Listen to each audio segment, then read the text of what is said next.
Hello ಸ್ನೇಹಿತರೆ, ನಮಸ್ಕಾರ. ನಾನು ಶಿವಾನಂದ್. ನಾನು ನಿಮಗೆ ಓಶೋ ಹೇಳಿದಂತಹ ಒಂದು ಕಥೆಯನ್ನು ಹೇಳುತ್ತೇನೆ. ಇದನ್ನು ನನ್ನ ಪ್ರಿಯ ಭಾರತ ಪುಸ್ತಕದಿಂದ ಆಯ್ದುಕೊಳ್ಳಲಾಗಿದೆ.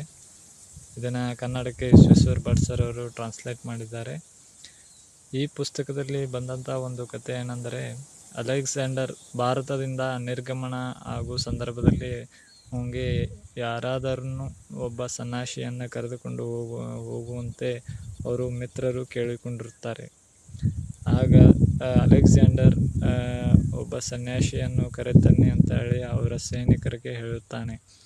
ಅವರು ಒಂದು ಹಳ್ಳಿಯಲ್ಲಿ ಬಂದು ಹಳ್ಳಿ ಜನರ ಕೇಳುತ್ತಾರೆ, ಯಾರಾದರೂ ಸನ್ಯಾಸಿ ಇದ್ದಾರೆ ಅಂತ. ಆವಾಗ ನೀವು ಬಂದಿದ್ದು ಒಂದು ಸಂದರ್ಭದಲ್ಲಿ ಒಳ್ಳೆಯದಾಯಿತು. ಇಲ್ಲೇ ನದಿ ಹತ್ರ ಅವರು ಒಬ್ಬ ಸನ್ಯಾಸಿ ಇದ್ದಾರೆ, ನೀವು ಹೋಗಿ ಅವ್ರನ್ನ ಭೇಟಿ ಆಗ್ಬೋದು ಅಂತ ಹೇಳಿ ಕಳಿಸ್ತಾರೆ. ಆದ್ದರಿಂದ ಸನ್ಯಾಸಿ ನಾವು ಅವ್ರನ್ನ ಕರೆದುಕೊಂಡು ನಮ್ಮ ದೇಶಕ್ಕೆ ಹೋಗುತ್ತೇವೆ ಅಂತ ಹಳ್ಳಿಯವರಿಗೆ ಹೇಳುತ್ತಾರೆ.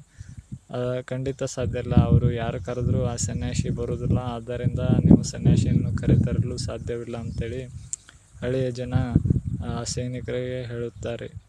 ಆ ಸೈನಿಕರ ಹೇಳಿದಂಥ ಸಂದರ್ಭದಲ್ಲಿ ಸೈನಿಕರು ನದಿ ದಂಡೆ ಹತ್ರ ಹೋಗುತ್ತಾರೆ.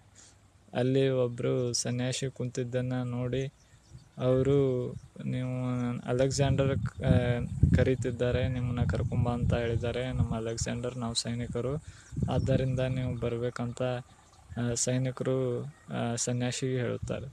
ಸನ್ಯಾಸಿ ಅವರು, ನಾ ಖಂಡಿತ ಬರಲಿಕ್ಕೆ ಸಾಧ್ಯ ಇಲ್ಲ, ನಾನು ಬರೋದಿಲ್ಲ, ಆದ್ದರಿಂದ ನಿಮ್ಮ ಅಲೆಕ್ಸಾಂಡರ್ನೇ ಇಲ್ಲಿ ಕರೆದುಕೊಂಡು ಬನ್ನಿ ಅಂತ ಸನ್ಯಾಸಿ ಹೇಳುತ್ತಾರೆ. ಸೈನಿಕರು, ಖಂಡಿತ ಸಾಧ್ಯ ಇಲ್ಲ, ಅವರು ಎಷ್ಟೆಷ್ಟು ರಾಜ್ಯಗಳನ್ನು ಗೆದ್ದಿದ್ದಾರೆ, ರಾಜರನ್ನು ಸೋಲಿಸಿದ್ದಾರೆ, ಆದ್ದರಿಂದ ಅವರು ಬರೋದಿಲ್ಲ, ನೀವೇ ಬರಬೇಕಂತ ಹೇಳಿದ್ದಾರೆ ಅಂತ ಸೈನಿಕರು ಹೇಳುತ್ತಾರೆ. ಆವಾಗ ನಾವು ಬರಲು ಸಾಧ್ಯ ಇಲ್ಲ ಅಂತ ಹೇಳ್ತಾರೆ ಸನ್ಯಾಸಿ. ಆವಾಗ ಸೈನಿಕರು, ನಿಮ್ಮನ್ನು ಕೊಂದು ಹಾಕ್ತಾರೆ, ನಮ್ಮ ಅಲೆಕ್ಸಾಂಡರ್ ಬರಲಿಕ್ಕೆ ಅಂತಾರೆ. ಆವಾಗ ಕೊಂದರೂ ಪರವಾಗಿಲ್ಲ, ನಾ ಕರ್ಕೊಂಬರೋಗ್ರಿ ಅಂತ ಹೇಳಿ ಕಳಿಸ್ತಾರೆ. ಆದ್ದರಿಂದ ಸೈನಿಕರು ಅಲೆಕ್ಸಾಂಡರ್ಗೆ ಈ ವಿಷಯ ತಿಳಿಸುತ್ತಾರೆ. ಅಲೆಕ್ಸಾಂಡರ್ ಆ ಸೈನಿಕರ ಹತ್ರ ಬರ್ತಾರೆ. ಸೈನಿಕರ ಕರ್ಕೊಂಡು ಆ ಸನ್ಯಾಸಿ ಹತ್ರ ಬರ್ತಾರೆ. ಸನ್ಯಾಸಿ ಹೇಳ್ತಾರೆ, ನನ್ನನ್ನು ನೀವು ಕರೆದುಕೊಂಡು ಹೋಗಲು ಸಾಧ್ಯ ಇಲ್ಲ, ನೀವು ಸಾಯಲು ಸಿದ್ಧ ಇರುವ ವ್ಯಕ್ತಿಯನ್ನು ಖಂಡಿತ ಕರೆದುಕೊಂಡು ಹೋಗಲು ಸಾಧ್ಯ ಇಲ್ಲ ಅಂತ ಹೇಳ್ತಾರೆ. ಆವಾಗ ಅಲೆಕ್ಸಾಂಡರ್ ಹೇಳ್ತಾರೆ, ನೀವು ಬರಬೇಕು, ಇರ್ಲಿಕ್ಕೆ ನಿಮ್ಮನ್ನ ಚೆಂಡಾಡುತ್ತೇನೆ ಅಂತ ಹೇಳ್ತಾರೆ ಸನ್ಯಾಸಿಗೆ. ನೀವು ಖಂಡಿತ ಚೆಂಡಾಡ್ರಿ, ನಾನು ಈ ದೇಹವನ್ನು ತೆಗೆಸಿ, ದೇಹ ಭಾವನೆಯನ್ನು ತೆಗೆದು ನೂರಾರು ವರ್ಷ ಆಗಿದೆ, ಆದ್ದರಿಂದ ನೀವು ನನ್ನನ್ನು ಕರೆದುಕೊಂಡು ಹೋಗಲು ಸಾಧ್ಯ ಇಲ್ಲ ಅಂತ ಹೇಳ್ತಾರೆ. ಆದ್ದರಿಂದ ಅವಾಗ ಈ ಅಲೆಕ್ಸಾಂಡರ್ ಈ ಸಾಯಲು ಸಿದ್ಧ ಇರುವ ವ್ಯಕ್ತಿಯನ್ನು ಕೊಲ್ಲೋದಕ್ಕೆ ಆಗೋದಿಲ್ಲ, ಯಾಕಂದರೆ ನಾವು ಕಾದಾಡುವವನು ಮಾತ್ರ ಕೊಲ್ಬೋದು, ಆದರೆ ಸಾಯಲು ಸಿದ್ಧ ಇರುವ ವ್ಯಕ್ತಿನೂ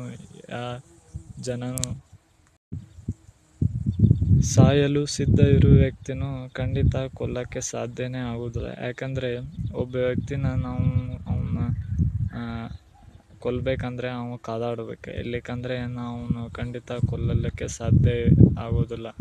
ಆದ್ದರಿಂದ ಅಲೆಕ್ಸಾಂಡರ್ ಅವರ ದೇಶಕ್ಕೆ ಹೋಗಿ ಅವರ ಮಿತ್ರರಿಗೆ ಈ ವಿಷಯವನ್ನು ತಿಳಿಸುತ್ತಾನೆ. ನಾವು ಸಾಯಲು ಸಿದ್ಧ ಇರುವ ವ್ಯಕ್ತಿಯನ್ನು ಮಾತ್ರ ಕೊಲ್ಲಬಹುದು, ಇಲ್ಲಿಗೆ ಕೊಲ್ಲಲಿಕ್ಕೆ ಸಾಧ್ಯನೇ ಇಲ್ಲ.